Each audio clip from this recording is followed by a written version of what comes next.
We're making those mashed potatoes. What you to do, I have baking soda in this water. We got our vegetables. We let them sit 10 to 15 minutes and get some of the pesticides out. Potatoes peeled. We got the vegetables cleaned. We're gonna chop them up, put them in the processor, and then I'm gonna start making the gravy after sauteing the vegetables. So I'm using this oil right here. I'm gonna season these vegetables up, chop these, and then get everything ready. The seasonings, you know, a teaspoon goes a long way.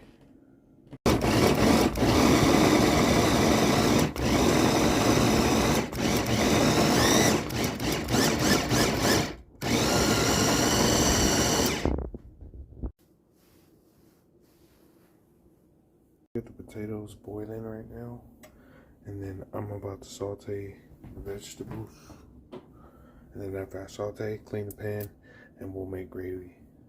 The fragrance, sauteing them 3 to 5 minutes, nothing crazy. Keep stirring them so they don't stick to the pot. Should have enough oil in the pan. Sauteed. We're gonna use brown rice flour, 2 tablespoons. And we're gonna melt some butter. So I got some Irish butter, and then I have some Earth Island. So we're gonna see how it shakes. I used vegetable broth with the gravy, and I used brown rice flour in order to make the gravy. This will season up the rest of the meal right here. And then I'll pull these out. Done. And the potatoes done too. When you combine them together, you got what I do. Have it. Mashed potatoes, homemade vegetable gravy.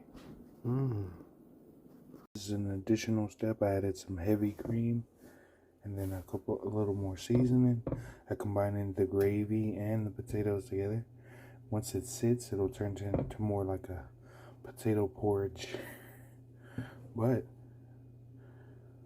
still good. Just let it low and slow cook. That's how.